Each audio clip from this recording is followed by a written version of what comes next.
On the morning of February 14, 1879, in a modest farming settlement within Schoharie County, New York, three neighbors forced open the frozen door of a single-story clapboard house.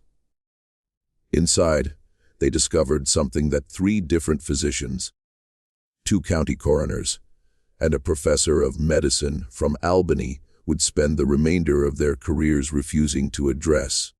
A woman of 26 had been reduced from her shoulders downward to a fine gray ash that retained the exact contour of her body pressed against the floorboards. Her head, left forearm, and one stock-inch foot remained entirely untouched. The chair she had been sitting in was barely scorched. The wooden floor beneath her bore a dark oval stain no larger than a serving platter, and not a single curtain, book, or the oil lamp 3 feet from her elbow had caught fire. Her name was Ruth Paine.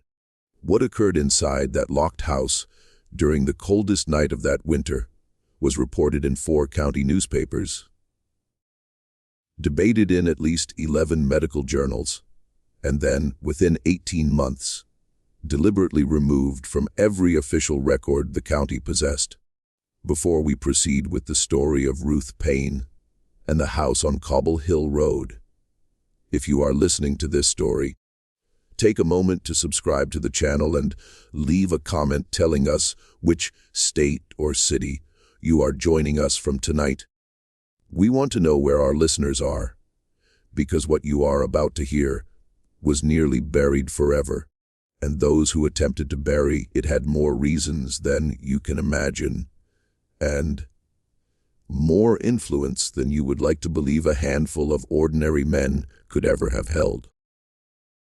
To understand what happened to Ruth Paine, you must first understand the place she lived in, because the place itself functions as a kind of character in this story. And without it, nothing that followed would make any sense at all.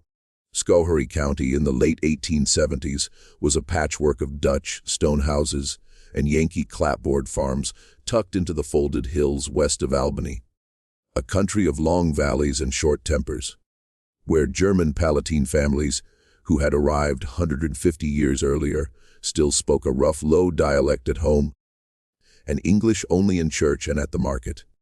The land was old for America.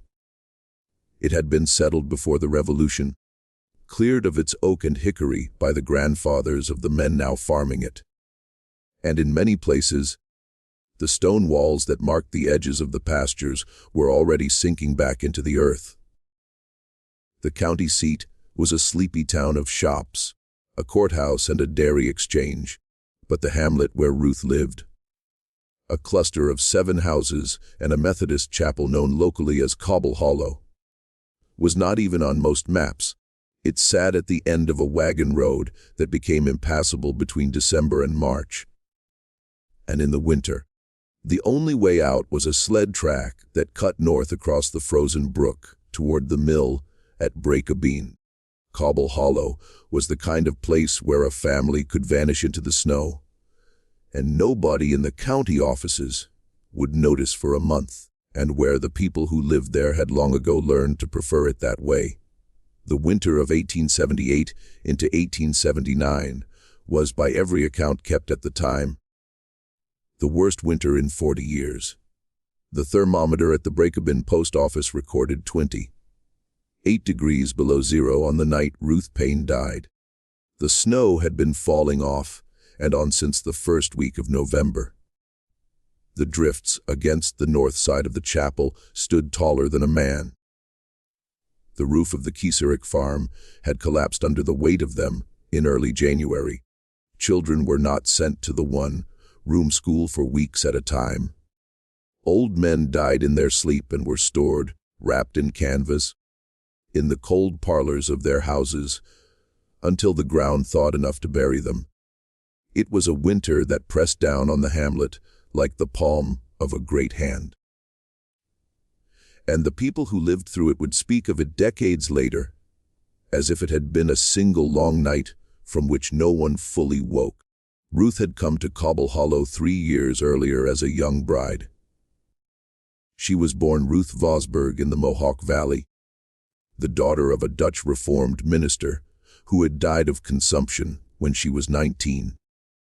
She had taught school in Amsterdam, New York for 2 winters before she met Daniel Paine at a Grange Hall dance in the autumn of 1875. Her father had been a stern man, a preacher of the old predestinarian school. He had taught Ruth to read Latin and Greek before she was 12.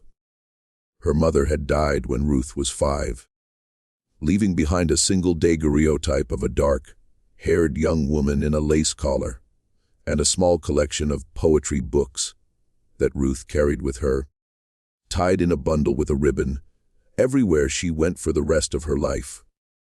Daniel Paine was 9 years her senior, a widower with a stone farmhouse and 90 acres of pasture inherited from his father, a quiet man whose first wife had died in childbirth 2 years before.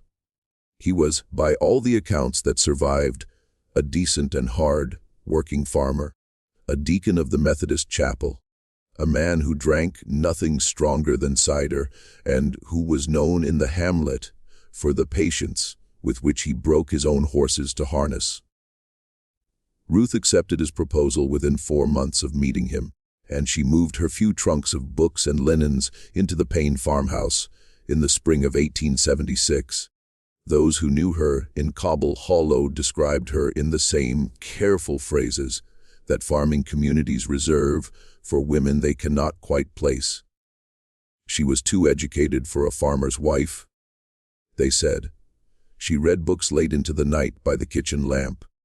The yellow light of that lamp could be seen from the road until 2 and 3 in the morning. A small, steady square against the enormous darkness of the surrounding hills.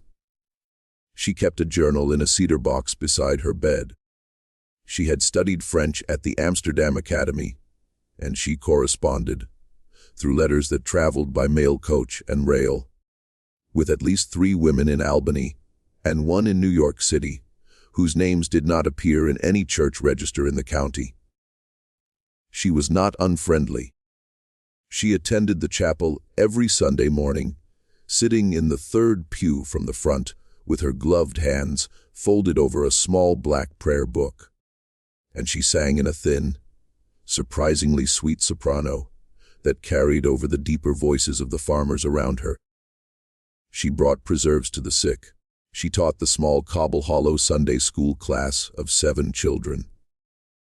And the children, by the account of one woman who had been among them and who lived until 1937, adored her with a peculiar fierce loyalty that rural children reserve for any adult who treats them as if they might one day be interesting. But she was not like them. The neighbors would later tell the coroner, quite one of them, that there was a stillness in her that they did not know what to do with. There was a way she had of looking at a conversation from a little distance, as if she were listening for something underneath the words, that made the older women of the hamlet uneasy, without being able to say why. And there was something else. Something that only 2 of her neighbors would say out loud, and only after a great deal of hesitation, and only after the doctor from Albany had sat across from them at their own kitchen tables and asked the same quiet, patient questions 3 and 4 times over. In the last 6 months of her life, Ruth Paine had changed. She had grown thinner. Her cheekbones, which had always been prominent, had become sharper. There were dark hollows beneath her eyes that had not been there the previous summer.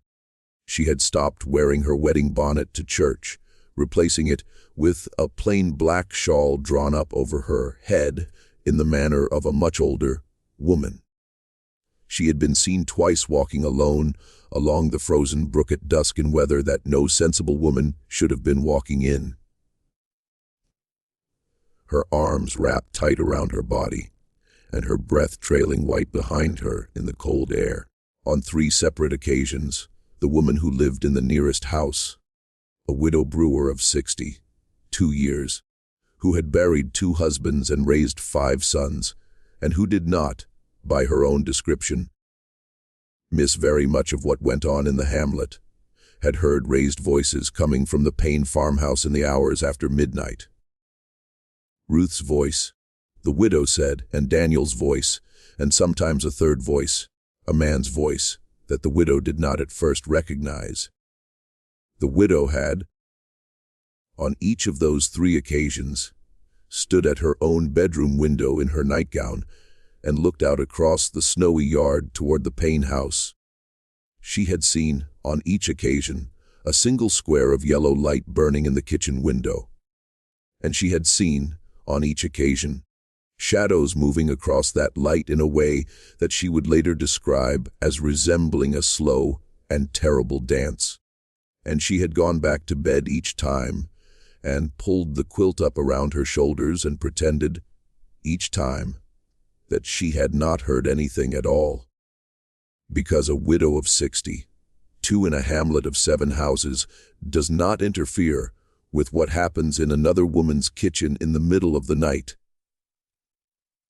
Even when the sounds coming through the winter air are sounds she does not want to hear.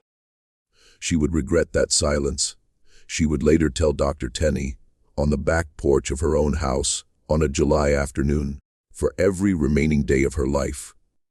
But regret, she would add in the same breath, was a poor kind of penance, and the Lord would judge her for what she had not done, the same as He would judge the others for what they had. The morning of February 14th began for Daniel Paine at 4:15, when the cold woke him in the upstairs bedroom and he discovered that his wife was not in the bed beside him. This, by itself, was not unusual. Ruth had been sleeping poorly for weeks, and she had taken recently to going downstairs in the small hours of the night to sit by the kitchen stove and read.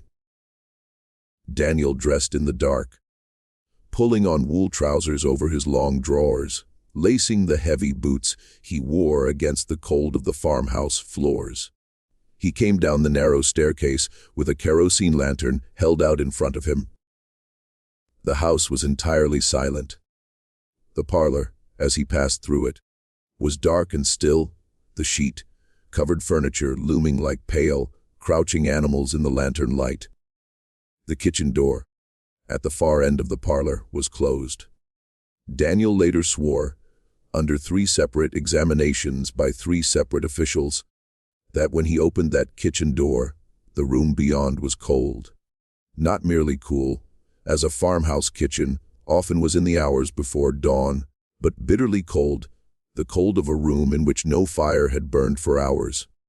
The stove, a heavy cast iron Union box stove with nickel-plated trim that Daniel had bought at the county fair in 1876, had gone out sometime in the night. The oil lamp on the table was extinguished, its wick black and curled. The window above the dry sink was clouded with a thin film of frost on the inside of the glass. Fern, like crystals, had grown across the lower panes in delicate, repeating patterns. And in the rocking chair beside the stove, where Ruth habitually sat in the mornings to drink her tea, there was a shape that his mind at first refused to accept as a shape. He said that he stood in the doorway for a long time. He did not know how long, holding the lantern he had brought down with him, before he understood what he was looking at. His wife's head was leaning back against the chair's spindles, her eyes closed, her dark hair loose about her shoulders. Her expression in the flickering lantern light was entirely peaceful. Her left arm lay draped over the arm of the chair, the hand white and intact, a small silver ring on the 4th finger. The ring her father had given her on her 16th birthday. Her right stockinged foot was extended forward, as if she had been in the act of rising, and everything else, everything between the base of her neck and her ankles, was gone. In its place, filling the seat of the rocking chair and spreading across the floorboards in a neat oval that the coroner would later record as 31 inches by 19 inches, was a deposit of fine pale gray ash. The ash held at its center the unmistakable curve of a rib cage, the suggestion of a pelvis, the bent line of a femur, It was, Daniel said, as if his wife had been poured into the chair, and the chair had kept the shape. He did not scream. He did not run. He stood, he said, for what felt like a very long time. And then he turned around, walked back through the front parlor, opened the front door, and walked the 3/4 of a mile through knee-deep snow to the house of Widow Brewer. He asked her, in a voice she described as utterly calm, if she would be so good as to come and look at something. The widow came. She was not a woman who required much persuading. When a neighbor appeared at her door before dawn, she brought with her the hired man from the adjoining farm, a Palatine German named Jost Kieserik, who had been awake in the barn already, milking his cows by lantern light. Jost brought his younger brother, Hendrik, who rode the sled track north to Breakabin to fetch the doctor. By 10 o'clock in the morning, 4 men and the widow were standing in the Paine kitchen, and none of them could speak. The kitchen by daylight was almost ordinary. It was a square room, perhaps 14 feet on a side, with a plank floor worn smooth by 3 generations of Paine feet, a large pine table in the center, a dry sink against the east wall, a cupboard against the north wall, containing the household's modest collection of dishes, and the cast iron stove against the south wall. Its belly still cold, its door closed, the small brass draft lever at its base still open to the position Ruth must have set it to before she fell asleep. Above the stove, on a wooden rack, hung a row of copper pans polished to a dull shine. Beneath the window curtained with unbleached muslin stood the rocking chair, and in the rocking chair was what was left of Ruth Paine. Dr. Hendrik van Dusen, who had arrived from Breakabin just after 9 o'clock, was a country physician of 54 years, a graduate of the Fairfield Medical College in central New York. A man who had delivered perhaps 400 babies, set perhaps 1,000 broken bones, and signed perhaps 600 death certificates in his career. He had seen, he believed, every way that a human being could die in Schoharie County. He had not seen this. The stove, he would note in his report that afternoon in careful pencil, was stone cold to the touch. He laid his hand on the top of it for a full minute to be certain. The floor around the oval of ash was unburned. The wooden arms of the rocking chair were scorched, only where they would have been in contact with the body, and the scorching was shallow, not more than 1/8 of an inch deep, as if someone had passed a hot iron lightly over the wood and then taken it away. The curtain at the window 2 feet from the chair was intact. A stack of kindling in the wood box beside the stove 3 feet from the chair was intact. A folded copy of the previous week's Schoharie Republican on the table 4 feet from the chair was intact. The doctor was able to read the headline about a proposed extension of the railroad to Koblenz without turning the paper over, and Ruth Paine's head, hair, face, and eyelashes were, the doctor wrote in the careful hand of a man trying very hard not to commit himself to any conclusion he could not defend, perfectly preserved, as if she had fallen asleep in her chair and never woken up. There was no grimace of pain. There was no soot on her cheeks. The small silver cross she wore on a chain around her neck had fallen back into the neckline of her nightdress. What was left of it? And the chain was intact and bright. The temperature required to reduce a human torso to calcined ash is not a matter of medical opinion. It is a matter of physics. A cremation furnace in the year 1879 operated at a minimum of 1400 degrees Fahrenheit and required between 2 and 3 hours of sustained directed heat to reduce a body to the condition in which Ruth Paine had been found.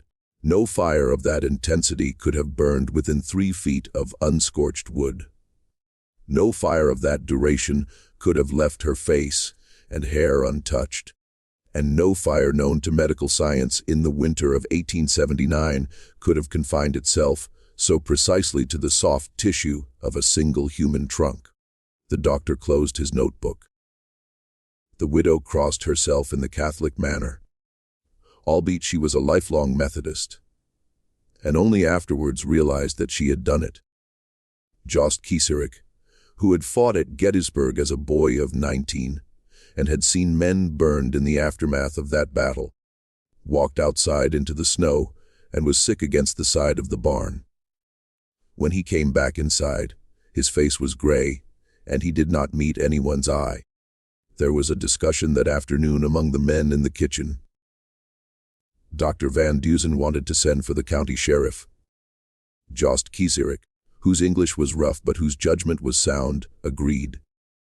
Daniel Paine, sitting on a stool in the corner of the kitchen with his hands folded between his knees and his eyes fixed on the floor, said quietly that he did not want his wife's body, what was left of her, to become a public spectacle. He said she had been a modest woman. He said she would not have wanted to be stared at. He said, in the same quiet voice, that he believed the affliction that had taken her was of a nature, a medical accident of a rare and terrible kind, and that the proper authority to consult was not the sheriff but the coroner, and that the coroner could make his determination without the presence of curious neighbors. Dr. Van Dusen, who had watched Daniel closely through this speech, later wrote in his private letter to a colleague in Utica that he had never, in 30 years of country practice, seen a recently widowed man speak about his wife's remains with such precise and premeditated calm, and that if he had been a man of suspicious temperament, he might have taken that calm itself as a kind of evidence. But he was not a man of suspicious temperament. He was a tired country doctor in the middle of the hardest winter of his life.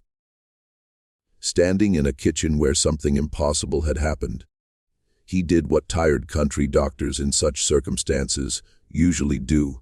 He accepted the husband's wishes. He sent Hendrik Kieserick north again on the sled track, not for the sheriff, but for the coroner.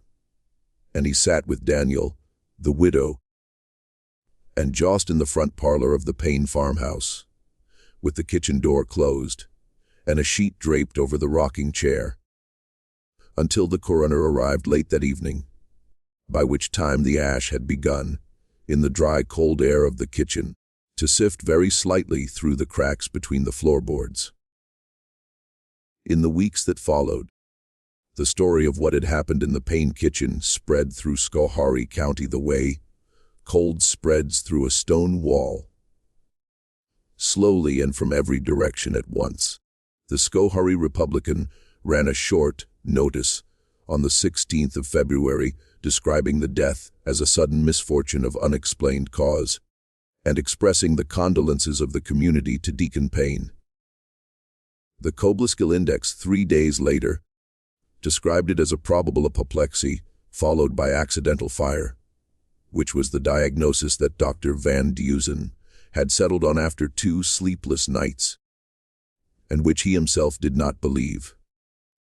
The Albany Argus, which had a correspondent in the county seat and was willing to risk a little sensationalism, printed a longer piece on the 22nd of February in which the word combustion appeared for the first time, qualified carefully by the adjective spontaneous.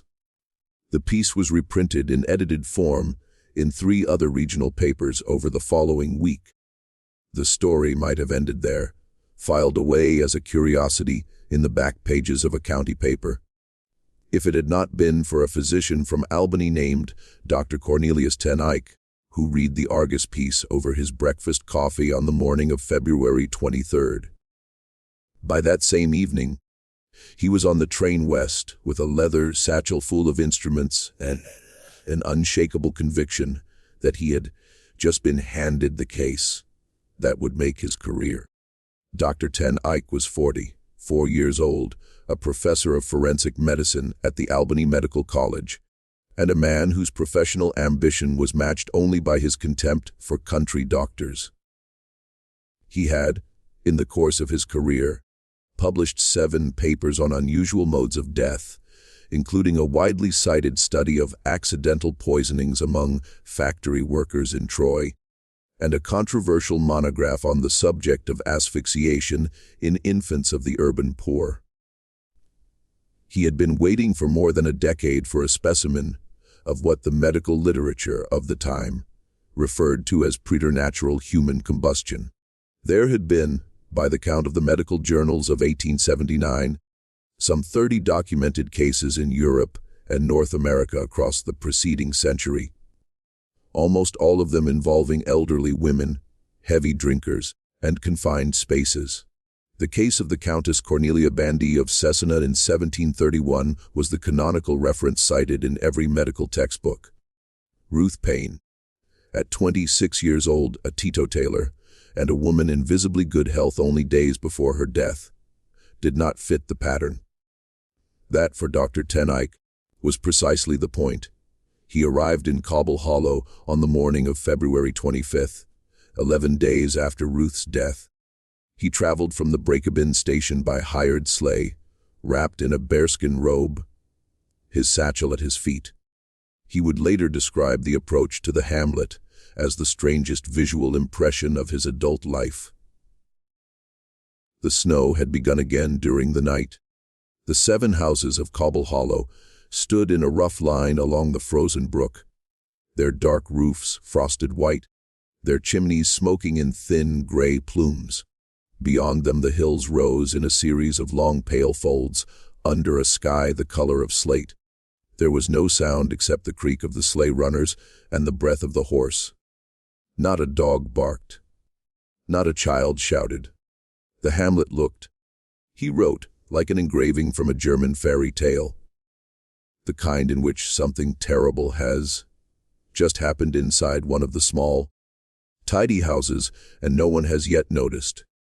He was met at the door of the Paine farmhouse by Daniel, who had not, as far as anyone in the hamlet could tell, wept once in the intervening 11 days. Daniel was a tall man, 6 feet and some inches, with the long, slightly stooped frame of a man who had spent most of his adult life bending over plows and fence rails. His hair was sandy brown, thinning at the crown, combed severely back from a high forehead. His eyes were pale blue and widely set. They had in them, Dr. Ten Eyck noted in his first diary entry about the case, the particular flat quality of eyes that had stopped expecting anything. Daniel shook the doctor's hand, took his coat, and led him through the parlor into the kitchen without speaking a word. That was not strictly necessary. The rocking chair was still there, against the west wall beneath the muslin, curtained window. The oval of ash had been swept up, placed in a sealed wooden box roughly the size of a hat box, and kept, at the county coroner's instruction, in an unheated outbuilding behind the farmhouse. The scorched floorboards had been scrubbed with lye soap, but not replaced. The dark oval stain was still clearly visible beneath Daniel's boots. Dr. Ten Eyck set his satchel on the pine table and looked slowly around the kitchen. As he looked, he began to notice things that the country doctor had missed. Things that would, in the weeks to come, unravel the entire story. He noticed first that the rocking chair was not in its natural position. It had been moved at some point before Ruth's death, perhaps 3 feet forward from the wall, into an open area of the kitchen, where there was no obvious reason for anyone to have placed it. The natural position for the chair, given the layout of the room and the habitual warmth of the stove, was against the wall where it now stood. But the faint wear patterns on the floor showed that it had been dragged forward and then returned. He noticed that the cupboard directly behind the chair, a tall pine cupboard with 2 upper doors and 2 lower doors, contained in its lower compartment a set of ceramic jugs that were. When he opened the door and lifted one, far lighter than they had any right to be. Daniel, when asked what had been in them, said they had held coal oil for the lamps, but that he had used up the supply during the long nights of the winter. Dr. Ten Eyck, who had counted the jugs and noted their combined capacity, did not say what he was thinking. He noticed that the floor beneath the rocking chair, where the scorched oval stain was not at the center of the kitchen but offset, pushed away from the stove and toward the window. He noticed that the rag rug, which had always, according to Widow Brewer's later testimony, lain under the rocking chair, had disappeared sometime in the past several months and had not been replaced. He noticed that the small pedestal table that had always stood beside the rocking chair, the table on which Ruth kept her tea and her book, was also missing. Daniel said he had broken it up for kindling. In a winter as hard as that one, no one found this remarkable. Dr. Ten Eyck made a small, careful note in his pocketbook and said nothing. Dr. Ten Eyck, over the course of the next 3 days, measured every surface in the kitchen, collected samples of the ash, interviewed Daniel, Widow Brewer, Jost Kieserik, and the minister of the Methodist chapel. He rode the sled track into Breakabin to examine the house where Ruth had grown up before her marriage, and he spent an afternoon in the small records office at the county seat examining the deed books, the tax rolls, and the marriage register for the past 10 years. What he found, and what he wrote in the unpublished notebook that survived him and was purchased 61 years later by a private collector in Cooperstown, has never been reproduced in any medical journal. The notebook runs to 187 pages in Dr. Ten Eyck's cramped, educated hand. It contains, among many other things, 3 observations that he would eventually come to see as the 3 pillars on which the entire case rested. The first observation, recorded on the second day of his stay, was that Ruth Paine had, in the final month of her life, purchased from the general store in Breakabin a total of 19 gallons of coal oil, a kerosene-based lamp fuel widely used in rural New York at the time. 19 gallons was an amount far in excess of what the Paine household could have consumed for lighting in that period. A normal farmhouse of the region, with 3 or 4 lamps in regular use, consumed perhaps 2 gallons a month in the winter. The Paine household had only 2 lamps. Daniel, when pressed, could not account for the discrepancy. He said his wife had been responsible for household purchases. He said he had not noticed. He said she had once mentioned to him a plan to varnish certain pieces of furniture in the spring, and he supposed the oil might have been intended for that. Dr. Ten Eyck, in the margin of his notebook beside this entry, wrote a single word: implausible. The second observation, recorded on the 3rd day, was that Ruth had been observed by at least 2 separate witnesses wearing a corset of a new style recently advertised in Goody's Lady's Book, a garment whose stays were reinforced with a paste of calcium phosphate and animal fat, a substance which Dr. Ten Eyck noted in careful Latin was highly susceptible to the formation of phosphorus compounds under conditions of prolonged body heat. The corset had been a gift, Widow Brewer said. Ruth had shown it to her in October, laid out in its box with a ribbon around it, and had said, in a voice the widow remembered as unusually quiet, that it had come from a gentleman admirer of many years ago who had sent it to her as a token of continued friendship. The widow had not asked who the gentleman was. She had seen Ruth wear the corset on several occasions afterward under a black wool dress that Ruth had taken to wearing in the evenings when she expected no visitors. And the third observation, the one that Dr. Ten Eyck underlined twice, and then, in a different ink and apparently at a much later date, circled 3 times, was this: Ruth Paine was, at the time of her death, in the early weeks of a pregnancy, And that pregnancy, according to the dates that Dr. Ten Eyck carefully reconstructed from the testimony of the widow and from 3 letters he was eventually permitted to read, could not possibly have been the child of her husband. If this story is already making you think twice about what people in small towns can hide, take a moment to like this video and let us know in the comments what you think happened in that kitchen, because the records we are about to discuss were sealed for a reason. And what Dr. Ten Eyck learned next is why that seal was put in place and why no one in Cobble Hollow or in Albany ever spoke of Ruth Paine's name again in any public setting for the remainder of the century. Dr.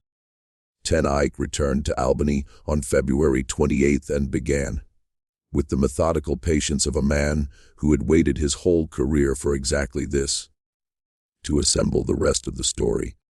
He wrote letters to every address in the bundle of correspondence Daniel had grudgingly allowed him to examine.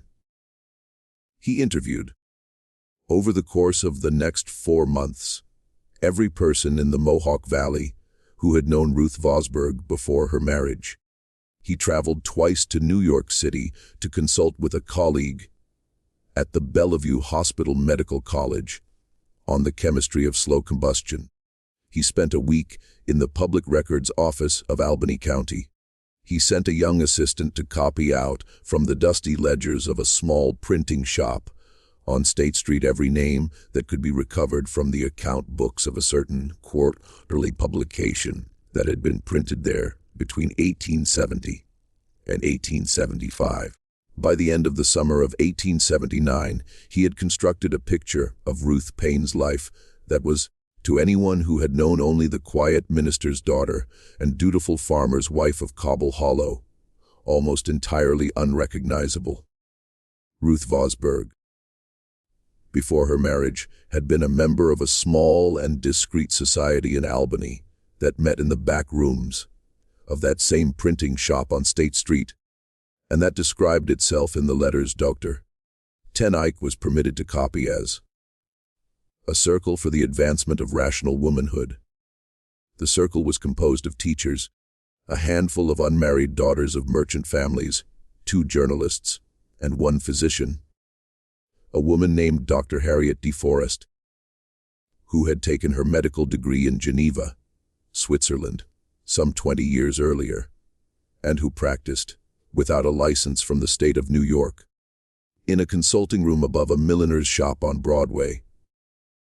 The circle read the works of Frances Wright and Margaret Fuller. They corresponded with a similar society in Boston and with a smaller group in Rochester, associated with the memory of the suffragist movement. They produced on a small hand press in the back room of the printing shop a quarterly pamphlet called The Reasoned Voice, of which no complete run survives in any public library, and in ways that the surviving letters only hint at. They provided certain forms of practical assistance to women of the city who found themselves in circumstances that the law and the churches of Albany would not officially acknowledge. What exactly those forms of assistance were, Dr. Ten Eyck was careful not to set down in writing, even in his private notebook. But from the pattern of the letters, from the particular professional credentials of Dr. D. Forest, and from the fact that 3 of the women named in the account books of the printing shop had died in the intervening years under circumstances officially recorded as female complaints. Any reader of the notebook who understands the medical realities of the 1870s can draw his own conclusions. Ruth had left this society abruptly and without explanation in the autumn of 1875, within weeks of meeting Daniel Paine at the Grange Hall dance. She had, Dr. Ten Eyck came to believe, left because she had been seen at a meeting of the circle by a man who had recognized her and who had threatened, in some manner, that the surviving letters do not make entirely explicit to expose her. Who that man was, Dr. Ten Eyck could not at first determine, but one of the letters he obtained written to Ruth by Dr. DeForest in November of 1878. 3 months before Ruth's death, contained a single sentence that would eventually lead him to the answer. The sentence read, in its entirety, "I fear, dear Ruth, that the gentleman from Cobble Hollow has not forgotten you. And if he should come to the house on Broadway again, I cannot promise that I will be able to send him away a second time.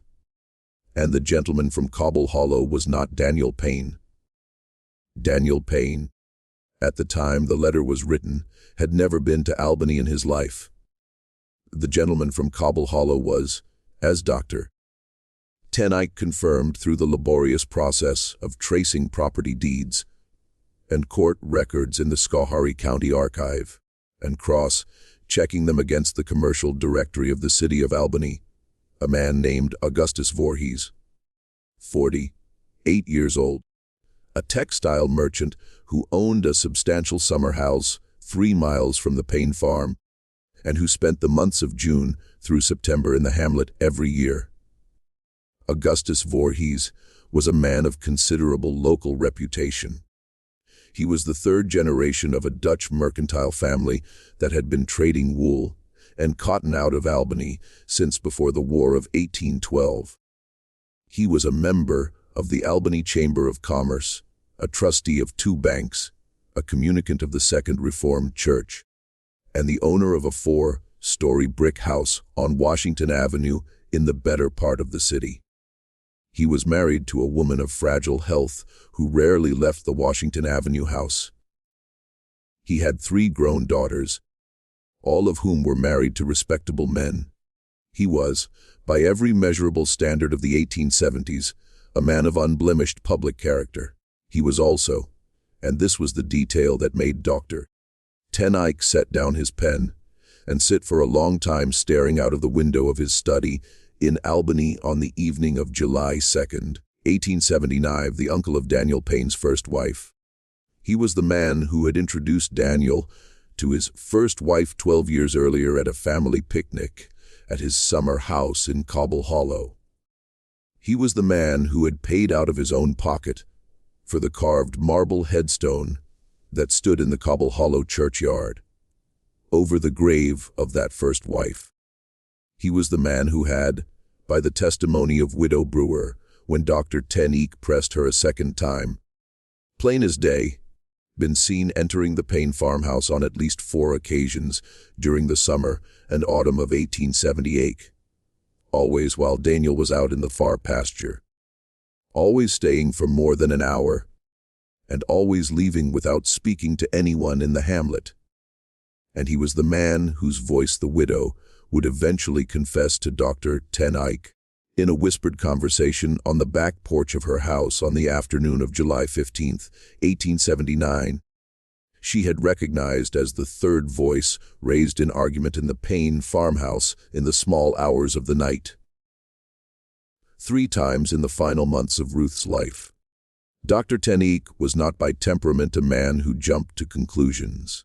He spent the autumn of 1879 assembling what he had learned into a careful scientific monograph, intending to present it before the Albany Academy of Medicine in January of the following year.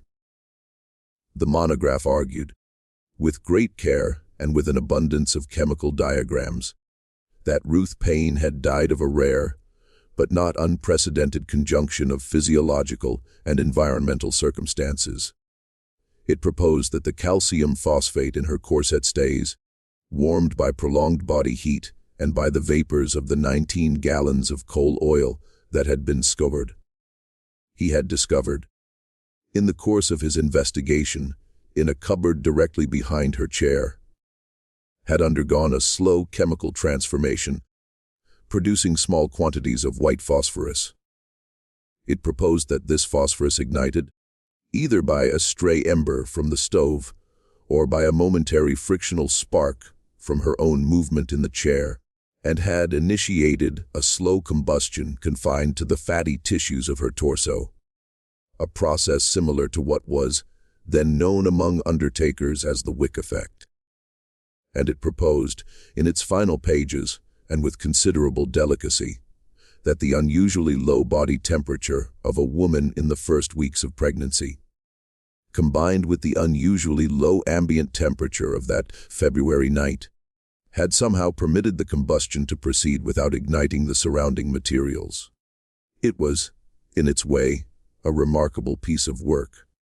It was also, by the standards of any modern forensic pathologist, almost entirely wrong. And Dr. Ten Eyck, in the last weeks of 1879, was beginning to suspect as much himself. Because in the course of writing the monograph, he had returned to Cobble Hollow one final time on December 12, 1879, nearly 10 months after Ruth's death, and he had interviewed for 2 hours in the back parlor of Widow Brewer's house a hired girl named Margaret Kieserick, the 15-year-old niece of Jos Kieserick, who had worked in the Paine kitchen 3 days a week throughout the autumn of 1878. Margaret was a slight, dark-haired girl who spoke English only haltingly. She had refused, through the widow, to speak to Dr. Van Dusen in February, and she had refused to speak to Dr. Ten Eyck on either of his previous visits. She had changed her mind, she told the widow, because she had begun to have dreams. In the dreams, she said, she was standing in the snow outside the Paine farmhouse, and Ruth Paine was looking at her through the kitchen window. Ruth Paine was trying to tell her something, and Margaret could not hear. The dreams came every night, Margaret said. She had not slept through a night since the early summer.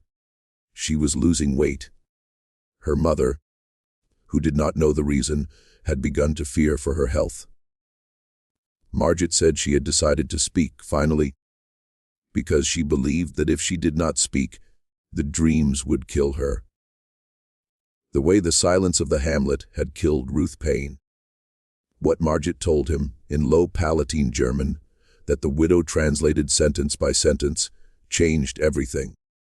Margaret said that on the evening of February 13th, the night before Ruth was found dead, she had been sent to the Paine farmhouse at dusk to deliver a jar of preserves from her aunt. It had been snowing lightly.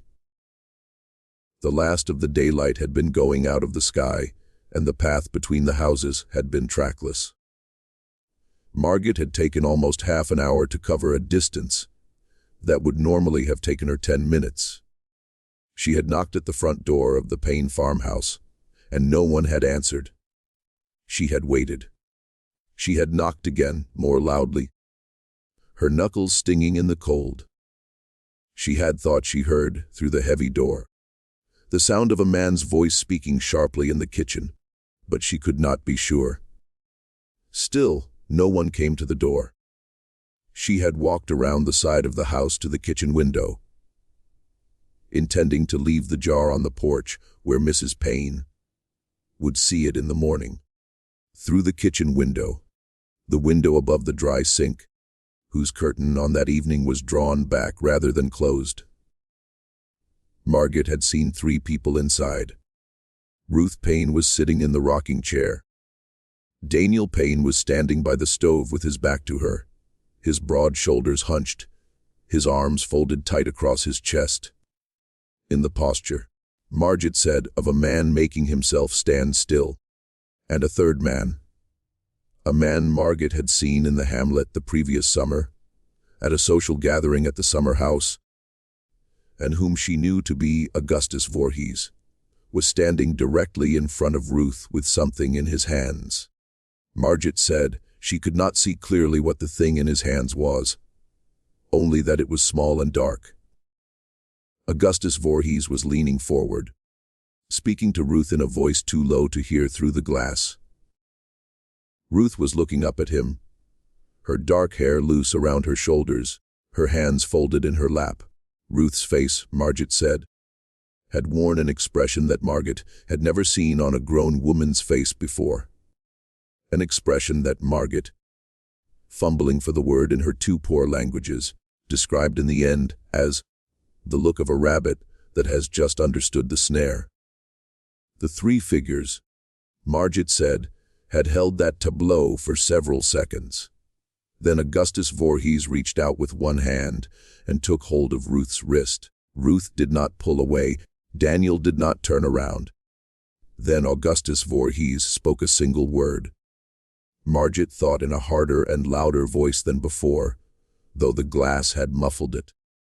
Ruth nodded once and closed her eyes.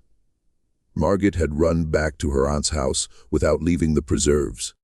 The jar was later found frozen solid in a snowdrift at the edge of the Paine property, where Margit had dropped it in her flight. She said she had not told anyone, not even her aunt, because Augustus Voorhees had once given her father a loan during a bad harvest year that her father had not yet repaid, and because a girl of 15 in Cobble Hollow in 1878 did not accuse a wealthy merchant from Albany of anything. She said she was telling him now, the doctor from the city, because she could not sleep, and because the face she had seen through the kitchen window had become the face she saw behind her own eyelids every night. And because she believed, though she could not prove it and did not expect the doctor to believe her, that whatever had happened in that kitchen after she ran away had not been an accident, and had not been a natural thing, and had not been anything that the chemistry in the doctor's books would ever be able to explain. Just when we thought we'd understood what happened to Ruth Paine, the horror in Cobble Hollow begins to take a different shape entirely. If this story is holding you in its grip, share this video with someone who loves the darker corners of American history. Hit that like button to support what we do here, and subscribe to the channel so you never miss a story like this one.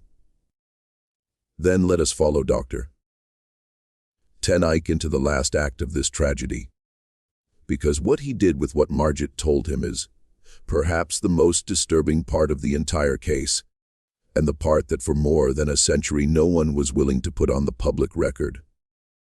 Dr. Ten Eyck returned to Albany on the evening of December 14, 1879, carrying in his satchel the notes of his interview with Margit Kieserick and a small muslin bag containing a sample of the ash that had been swept from the floor of the Paine kitchen 10 months before. He went directly, not to his house on Elk Street, where his wife was waiting with a late supper, but to his laboratory on the second floor of the medical college. Working through the night by the light of 2 gas burners, he performed a series of chemical tests on the ash that he had not had the opportunity, or perhaps the motivation, to perform before. He tested for the presence of standard combustion residues. He tested for the specific compounds that would be expected from the wick effect theory. He tested on a hunch that he would afterwards be unable to explain for compounds associated with industrial and military accelerants. What he found by 3 o'clock in the morning of December 15th was this: the ash contained, in quantities that could not plausibly be accounted for by the combustion of human tissue alone, measurable traces of potassium nitrate, sulfur, and fine charcoal, the 3 ingredients in the precise proportions that Dr. Ten Eyck's tests revealed, of black powder. Not the residue of black powder that had been fired in the manner of a firearm or a charge, but the residue of black powder that had been burned slowly in the open under controlled conditions, in the manner an apothecary or a pyrotechnist might burn it to produce a specific chemical effect or a specific quantity of directed heat. Dr. Ten Eyck sat at his laboratory bench for a long time that night. He put out the gas burners one after the other and sat in the dark. The first gray light of morning found him still sitting there, his hands folded on the bench in front of him. He understood now what had been done to Ruth Paine.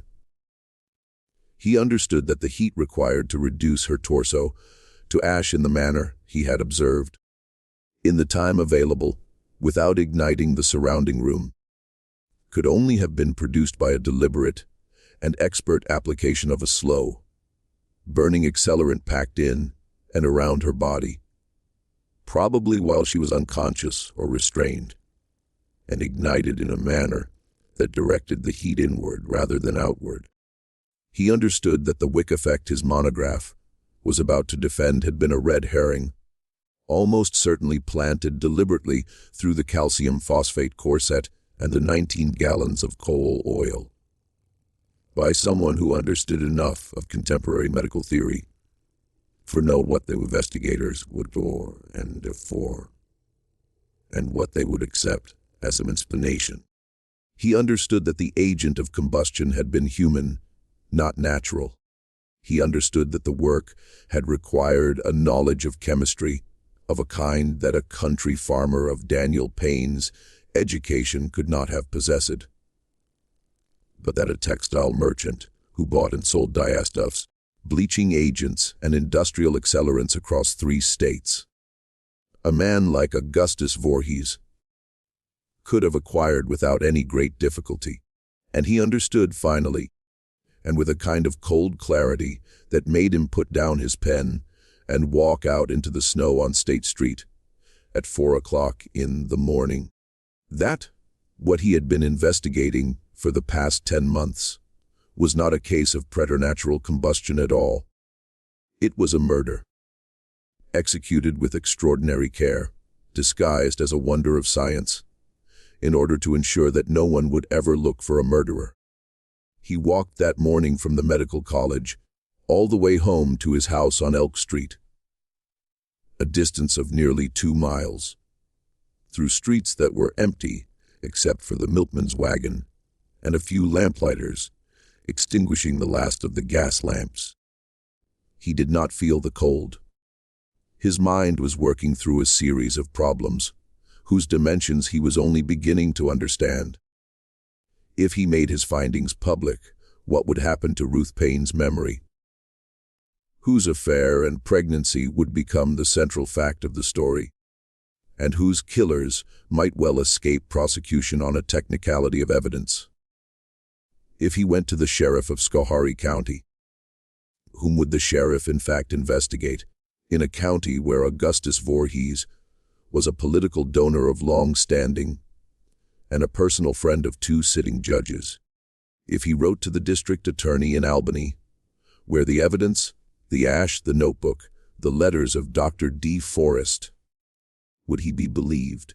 A medical professor pursuing a private theory against a trustee of 2 banks. And behind all of these questions, pressing itself forward in the dim light of the December morning, was a question about himself. Dr. Cornelius Ten Eyck was 44 years old. His career had, until this case, been solid but not brilliant. He had wanted the Albany Medical College chair of forensic medicine for a decade, and had been passed over twice in favor of younger men with better connections. He had 3 children in school, whose fees strained his resources. He had an ailing mother in Schenectady, whose care he was quietly paying for. He was a man with a family, a reputation, and a mortgage. And he was about to attempt to bring a criminal prosecution against a man who could, with a single letter on the right stationery, destroy every one of those things without leaving any visible fingerprints. Now, what Dr.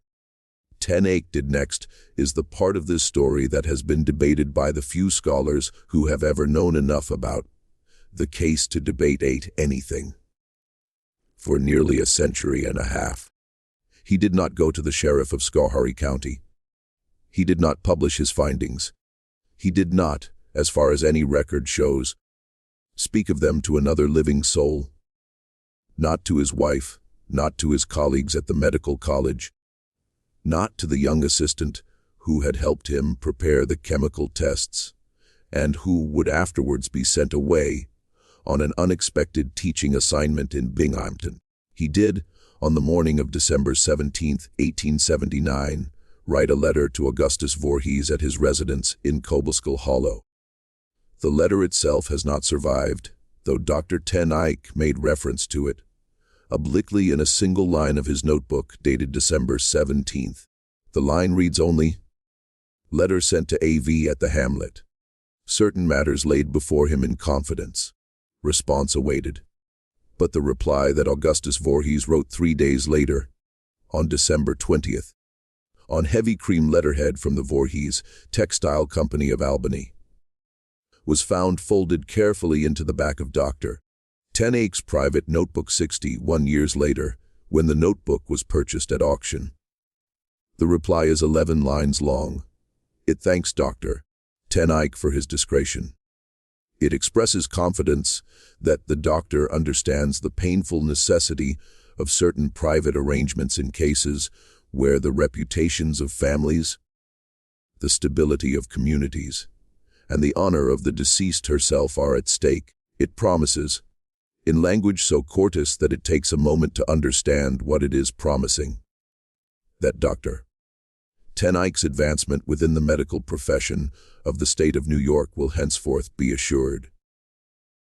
It mentions, as if in passing and almost as an afterthought, that a vacancy has recently opened on the Board of Trustees of the Albany Medical College, and that the board has been considering candidates of suitable distinction, and that the writer's own modest influence with 2 of the sitting trustees would, should the doctor find himself inclined to accept such a position, be placed entirely at the doctor's disposal. And it closes with the warm regards and high esteem of a loyal friend who looks forward sincerely to their next meeting. And although Dr. Ten Eyck did not attend the meeting of the Albany Academy of Medicine in January of 1880, he did not deliver his monograph. He withdrew the paper from the program without explanation, citing, in the brief note he sent to the Academy secretary, unforeseen circumstances of a personal nature. He filed his notes, folded the letter into the back of his notebook, placed the notebook in a locked drawer of his desk. In the course of the following year, was quietly appointed to the Board of Trustees of the Albany Medical College. He served on that board for 22 years. He published 4 more papers on unusual modes of death, none of them concerning the case of Ruth Paine. He died of a stroke in the spring of 1901 at the age of 66 in his armchair in his study in Albany, with the evening edition of the newspaper folded across his knees. The notebook was found by his granddaughter, a schoolteacher named Elizabeth Ten Eyck, in the bottom of a cedar trunk in the attic of the Ten Eyck family home on Elk Street in the summer of 1940. During the emptying of the house after her own father's death, she read it through in a single afternoon, sitting on an overturned box in the dusty heat of the attic. She did not speak of it to her brothers. She sold it 3 months later to a private collector in Cooperstown for the sum of $75. The collector who bought it was, as it happens, a distant cousin of the Voorhees family of Albany. The notebook has been in the collection of his descendants ever since.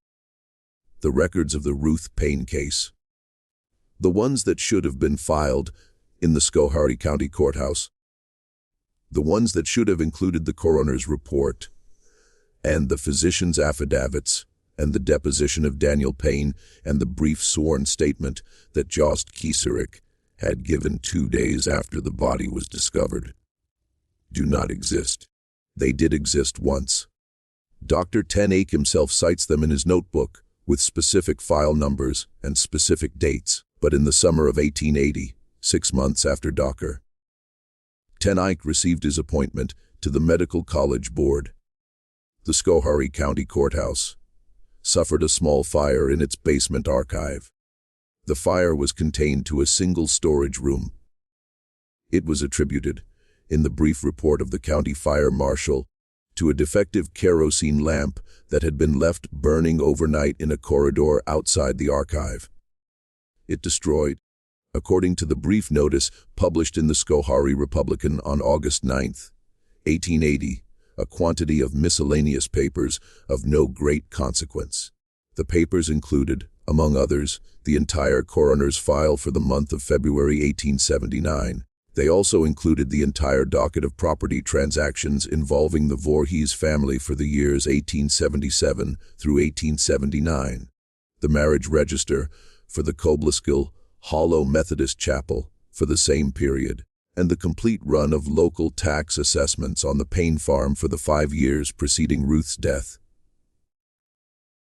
No other records in the archive were damaged. The defective kerosene lamp that was extensively mentioned in the fire marshal's report was never produced as evidence, and the corridor in which it had supposedly been left burning was never. According to the testimony of the courthouse janitor, who read the marshal's report 3 years later and shook his head at it, a corridor in which any lamp was ever kept. Daniel Paine sold the farm in the autumn of 1880 to a buyer who paid considerably above the market rate and who was represented in the transaction by a law firm with offices on Washington Avenue in Albany. The firm that had represented the Voorhees Textile Company in matters of incorporation and taxation for the previous 15 years. Daniel moved to a small town in western Pennsylvania called Mercer, where he remarried 2 years later, fathered 3 children, and lived out the remainder of his life as a respected elder of a Presbyterian congregation. He died in 1914 at the age of 70. His obituary, printed in the local paper, mentioned a first wife who had died tragically in a house fire in New York State. And it did not mention her name. His second wife, according to the recollection of a granddaughter, interviewed by a folklorist in 1968, said only that Daniel had been a good husband, but a silent one, and that in the last years of his life, he had taken to sitting up in the kitchen of their house in Mercer until 2 or 3 o'clock in the morning, alone, with a single lamp burning, looking at nothing. Once, the granddaughter said, her grandmother had come down in the night to find him weeping silently, his face in his hands. When she had put her arm around his shoulders and asked what was wrong, he had said only, "I did not turn around. I should have turned around." He had never explained what he meant. He had never said it again. Augustus Voorhees continued to summer in Cobble Hollow for another 15 years. He expanded the textile company, opened a second office in Boston, and served 1 term in the New York State Senate, where his principal legislative achievement was a bill raising the penalties for the corruption of public morals. He endowed, in 1903, a chair in moral philosophy at a small college in Schoharie County, the endowment of which stipulated, in the founding documents, that the holder of the chair was to deliver, once each year, a public lecture on the subject of the Christian virtues of temperance, chastity, and reserve. He died in 1909 at the age of 78 of complications following a minor surgery. He is buried beneath a white marble monument in the Cobleskill Hollow churchyard, within sight of the smaller weathered stone that marks the grave of Ruth Paine. The inscription on his monument reads, "A merchant of integrity, a friend of virtue, a pillar of the community." The inscription on Ruth's stone, which Daniel had ordered and paid for before he sold the farm and left for Pennsylvania, reads only, "Ruth Paine, wife, 1852 to 1879. The Lord giveth and the Lord taketh away." Widow Brewer died in 1884 of pneumonia in her own bed at the age of 67. She had kept, until the end of her life, a sealed envelope in the top drawer of her bureau, addressed to the Schoharie County District Attorney, whose contents were never disclosed to her family, and which, when discovered after her death, was opened by her eldest son and, without being read aloud, thrown into the kitchen stove. Margit Kieserick married a farmer from the next county in 1883, raised 5 children, and lived until 1931, a woman whose neighbors regarded as unusually quiet, and who, in the last year of her life, is recorded by one of her granddaughters as having said, without any context at all, That there were things a person could see through a kitchen window that they should never have seen, and that they never, afterward, stopped seeing. The notebook of Dr. Tenique is, today, in the archive of a small private historical society in upstate New York that has chosen not to permit its reproduction or public display. On the grounds, according to a statement issued by the Society's Board of Trustees in 1987, that the document contains material of a deeply sensitive nature concerning identifiable families of the region whose descendants continue to live in the county. The ash of Ruth Paine, in its sealed wooden box, was buried in an unmarked corner of the Cobble Hollow churchyard in the summer of 1880, at the instruction of the then presiding minister of the Methodist Chapel, whose name has not survived because the pages of the chapel register covering the years 1878 through 1881 were like the coroner's file at the courthouse, destroyed at some point in the late 19th century. What was done to Ruth Paine on the night of February 13, 1879, was done by at least 2 men, in a locked kitchen, on the coldest night of a hard winter, in a hamlet at the end of a road that the snow had closed. It was done to a young woman who had once, before her marriage, belonged to a circle of other young women who had believed that the future would be different from the past, and who had chosen, when she was threatened, to leave that circle and accept a quiet life in a place where no one would ever come looking for her. It was done, almost certainly, because she was pregnant with a child that was not her husband's, and because the father of that child was a man who could not afford, at the age of 48 and with a sick wife on Washington Avenue and 3 married daughters and a reputation built over 3 generations of careful Dutch commerce, to have the fact known. It was done with a chemistry borrowed from the textile trade, potassium nitrate and sulfur and fine charcoal packed around the body of an unconscious woman in a rocking chair. And it was disguised as a wonder of science in order to ensure that the only people who might investigate it would be so dazzled by the prospect of a medical sensation that they would not think to look for a criminal. It was compounded by the quiet cooperation of a husband who had either been broken by the discovery of his wife's affair or been promised something he wanted more than his wife, or both, and who stood in his own kitchen with his back turned while another man put his hands on her. And it was concealed, finally, by the purchase of the conscience of one ambitious physician, by a small convenient fire in a basement archive, and by the slow, numb, patient passage of 147 years of forgetting. This mystery shows us that the most terrible things that have happened in this country have not been done by monsters from beyond the edge of the world. They have been done by ordinary men in ordinary rooms, in ordinary towns, protected by the ordinary silences of the people around them, and hidden, finally, by the willingness of history to let certain names, certain places, and certain women be quietly erased from the record. Science cannot explain what happened to Ruth Paine. Not because what happened to her was outside the laws of nature, but because the science of her time was used, deliberately and with great skill, to cover the tracks of what had been done to her. The men who killed her understood chemistry better than the doctor who tried to save her memory. The men who protected them understood the price of a conscience better than the men whose consciences were for sale. And the community around them understood, with the terrible practical wisdom of small places, that there are questions it is better for everyone concerned never to ask aloud. What do you think of this story? Do you believe everything has truly been revealed?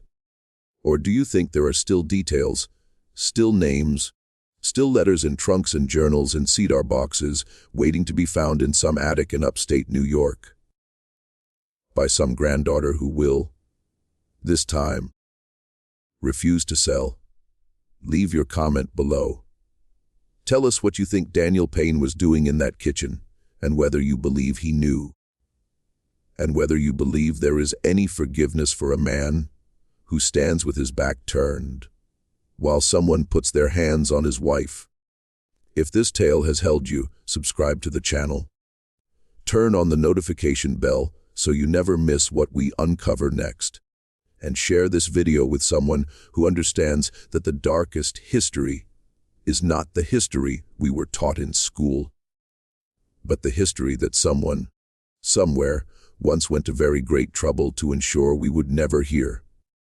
See you in the next video.